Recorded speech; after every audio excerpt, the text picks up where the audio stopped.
నీతిమంతులు ఆశించినది వారికి దొరుకునని సామెతల గ్రంథం 10వ అధ్యాయం 24వ వచనంలో మనం చూస్తాం. Desires of righteous will be granted. అయితే మీలో కొంతమందికి ఒక ప్రశ్న ఉండొచ్చు, సిస్టర్, నేను దేవునికి విరోధంగా ఎన్నో పాపములు చేశాను, బ్రతికాను, దేవుని నేను బాధ పెట్టాను, విసిగించాను, అయినా దేవుడు నన్ను విడిచిపెట్టకుండా ఆయన మహాకృపతో నన్ను చేరతీసి ఈ దినమున ఒక స్థితిలో నిలబెట్టారు. How will I be treated as righteous?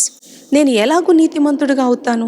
నేను దేవుని సంఘాన్ని, దేవుని బిడ్డలను బాధ పెట్టాను కదా అని మనలో కొంతమందికి ప్రశ్న ఉండొచ్చు. 2వ కొరింథీయులకు రాసినటువంటి పత్రికలో 5వ అధ్యాయంలో ఒక మాట ఉంటుంది, మనము దేవుని యందు నీతి అగునట్లు పాపమెరుగని క్రీస్తును, పాపము తెలియని క్రీస్తు ప్రభువును పాపముగా చేశాను. నిజమే, నీవు నేను చేసినటువంటి అతిక్రమముల విషయమై దేవుడు తన స్వంత కుమారుని మన కొరకు పంపించి ఆయనను పాపముగా చేసి ఆయనను మన విషయమై బలి అర్పించి ఆ బలి ద్వారా మనలను నీతిగా చేశారు. ఆ కృపలో మనము దేవుని పాదముల దగ్గర వేడుకున్నప్పుడు ఆ నీతిమంతుల ఆశలు దేవుడు తీర్చుతారట.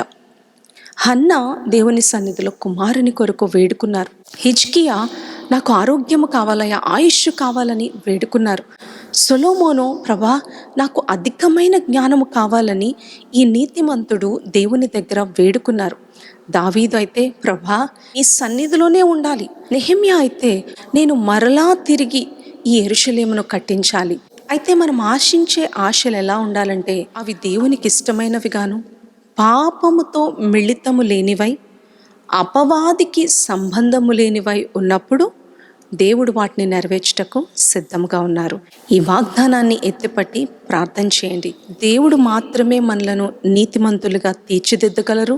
మన ఆశలను దొరుకునట్లుగా, మనకు దయచేయనట్లుగా చేయగలరు. God bless you.